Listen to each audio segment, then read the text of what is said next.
Kevin Durant signs a 2-year, $90 million contract extension to stay with the Houston Rockets 2 years past this with the player option. We're going to talk about that deal. Plus, we're going to talk about some injury updates to Domantas, Sabonis. Joel Embiid makes his return. We got all that plus more right after this.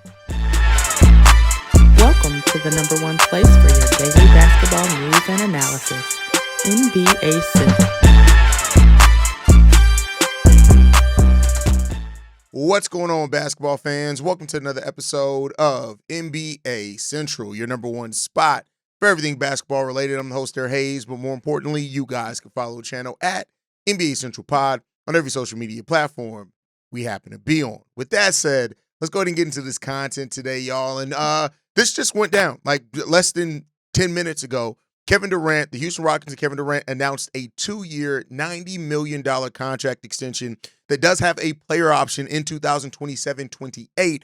So what that means that past this year, they have the 2025-26 and the 2026-27 season, they'll have Kevin Durant for sure. So those two seasons with the player option in that last year, Kevin Durant could choose to opt out, re-up another contract, those type of things at that point in time.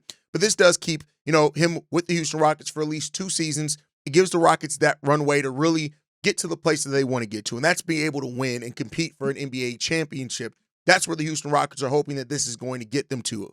Acquiring Kevin Durant, we always knew that Kevin Durant was going to take a little bit less, right? Him going to Houston, it was just naturally going to be a little bit less so they can keep some of the other players. He takes around $30 million less. He was eligible for a 2-year, $120 million contract extension, so he gives up about $30 million on that, but does have a player option in the last year with giving up that amount of money. So, we'll see what the long-term savings ends up being. But I tell you what, this isn't necessarily a bad deal. I know there were a lot of Houston Rockets fans that had trepidation in regards to what it would mean to re-sign Kevin Durant or even trade for Kevin Durant even before the trade went down, right? But I look at this and I say this, and this is just my own personal view, that the way that I look at things.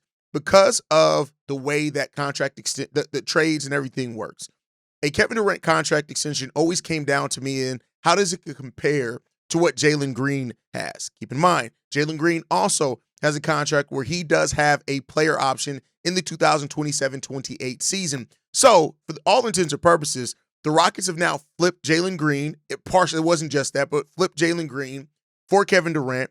They are paying Kevin Durant more, right? But over the 2 years that Kevin Durant now has as an extension, he's going to be making roughly $9 million more than Jalen Green. Jalen Green is slated next season to make $36 million in both the next 2 years. So if Kevin Durant is making $45 million over those next 2 years, and you're only paying Kevin Durant $9 million more than what you would have paid Jalen Green, I always looked at the value of that. Whatever you end up paying Kevin, how does that compare to what you would have paid Jalen Green to? Now, of course, Jalen Green's a lot younger, has a lot more left in his career than what Kevin Durant has, but you brought in Kevin Durant because what he is right now and his ability to add a scoring punch for you right now, that is why you brought Kevin Durant here. So because of that, I look at this and I say this is a pretty solid deal for the Houston Rockets. It's not longer than what Jalen Green's deal would have. Of course, you gave up Dillon Brooks in that as well, but it's not longer than Jalen Green's deal would have been. Yes, you haven't got to see him on the court in the regular season yet. You won't get to see him with Fred VanVleet the entirety of this year. But I think the small sample size that we already have points towards there's a big chance of this working out for the Houston Rockets. That this is, and now that doesn't mean working out doesn't necessarily mean that it's going to result in a championship, but I mean working out as far as the basketball on the court, the minutes with him, Amin Thompson, those type of things. The Houston Rockets have really used this preseason to try to figure out what their ball handling situation is going to look like.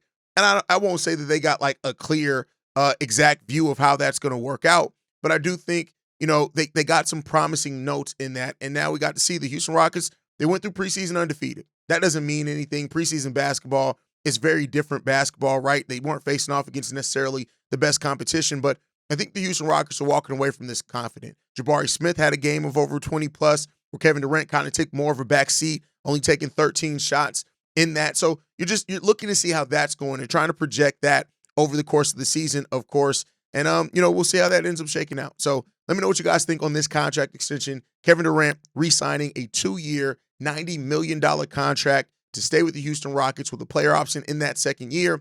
This now makes Kevin Durant the highest monetary earner in NBA history above LeBron James. He actually now has about $15 million above LeBron until LeBron signs his next contract, and it's going to be a back and forth when it comes to that. So we shall see what this is going to be. And overall, let's see if the Houston Rockets can have some success in this next phase of their roster. But from that to a player that actually made their return, and that is Joel Embiid, right? Who made his return in the 76ers preseason finale and put up 14, 7, and 8. And here's the thing. There's never any doubt about what Joel Embiid can do when he's healthy and on the court. Question is going to be about how healthy can he stay and how often can he stay on the court. Now, Joel Embiid after the game said this: I don't really want to think about the past. I'm in a good space mentally, physically. I just want to be happy. I'm just happy to touch the basketball and be able to play basketball and do what I love. And, in this game, Tyrese Maxey had 27 points in 30 minutes as well, right? VJ Edgecombe, had himself 26 points, 6 rebounds, and 5 steals in 34 minutes as well.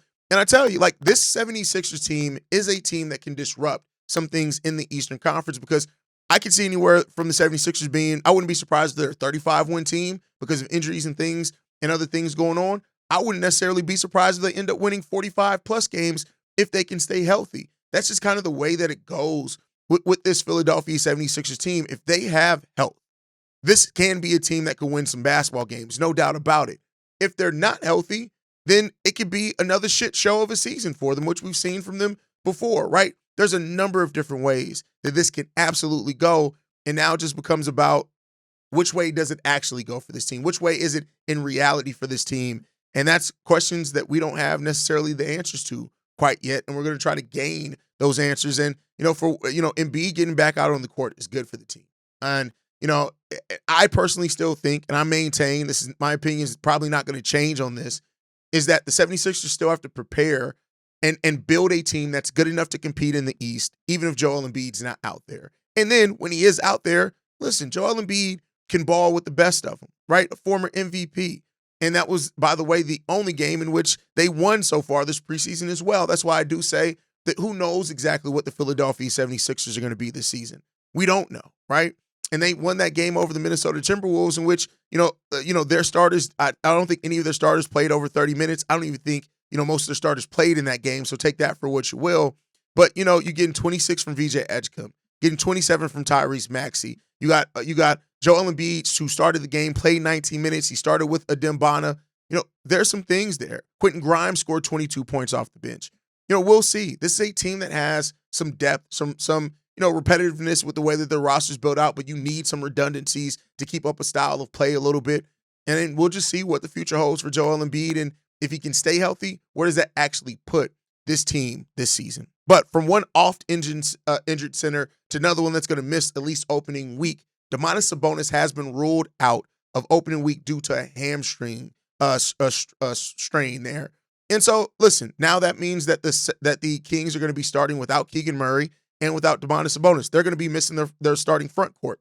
Now, that's going to give more shots to Russ and Zach LaVine and DeMar DeRozan and those type of things. But, with Keegan Murray, who's recovering from that torn ligament in his thumb, that's going to leave him out for a little while. Sabonis is now going to miss the starting week of the season. He'll be reevaluated in the week. It doesn't even mean that he's necessarily going to return in a week. We'll see where this team ends up shaking out with the Kings. They're an interesting roster. The Kings are such a weirdly constructed roster that it's either going to completely be ugly and disgusting, or they can be a sneaky fun team, right? I'm not ruling that out for the Kings yet either, that they can be a sneaky fun team in the Western Conference, just with how things end up coming together. Sometimes those rosters that you look at and you're like, what is going on here on paper, end up being rosters that end up, working out in some strange way and finding their own strange kind of balance there. And can they be that? We'll see, right? We'll see if they can end up being that. But, it's weird because the Kings have so many, they're so constructed like former Bulls teams that it's kind of weird, to be honest with you. But, they'll figure it out. And if they don't, it's just going to wind up with them having a pretty bad season. It's crazy to think about how far they've come from the Beam team. That's wild. Just think about how far they've come. But, it is what it is there. With that said, man, let's move into the next one. Stephen Curry talked about, finishing his career with Steve Kerr. And I think there's always been some thought that may be the case. It's unfortunate, of course, that Clay couldn't ride out into that sunset with him, right? But, he did say this. I don't want to in regards to playing without Kerr. We deserve that. Things change in this league. We can only control so much, but I think we're in a very unique situation that we deserve the opportunity to ride it out. And listen, Steve Kerr and what him and the Warriors were able to accomplish in that era, and it was an era for them, has been great. I mean, they redefined kind of the modern style of basketball in a way, small ball and how it goes. Some people can confuse the way that the Warriors have played basketball with run and gun. It never really was run and gun, right? Even when they did move at the up tempo. But you look at how Steve Kerr came in and built off what Mark Jackson did and started with this team and really took it to further steps. You got to give him credit. Like Steve Kerr and Steph and Clay and Dre, they had an amazing run. And now they're trying to hope that they're going to be able to uncover something again and go on at least another run with the Jimmy, Steph, and Dre version of this team. And, we'll see how this season works out for them. But Steve Kerr is an amazing coach. The health things that he's dealt with over his career and time there as well. Steph's dealt with some health things too. And, this is a team that's old. They're one of the older teams in the NBA, but we'll see. Steph can still go, and Jimmy still has his moments. And, Dre even defensively still locks in and still can give you a really good defensive effort at times. So we'll see where this Warriors team ends up shaking out. But last update before we get out of here, Derek Queen has been cleared to resume full basketball activities after he had surgery on July 18th to address a ligament in his wrist. So he's making his return back as well. Keep in mind, the Pelicans made a crazy trade that most people are calling one of the most lopsided trades of the offseason to get Derek Queen in there. So we'll see. I still have my questions about the fit with Derek Queen and Zion Williamson, but hey, that's something that the Pelicans are ready to see out, apparently, and we'll see how that Eve Missy, Zion Williamson, Derek Queen. It's going to be an interesting balance to watch get struck there. But that's my time for today, guys. Thank you guys so much for tuning in. Make sure you guys are following us at NBA Central Pod. You can send us any feedback, questions, comments, concerns, NBA Central Show at gmail.com. And then lastly, if you want to leave a text message and our voicemail for the mailbag, the number to do so, 773-270-2799. We are the number one spot for everything basketball related. And I'll catch you guys the next time I feel like making a video.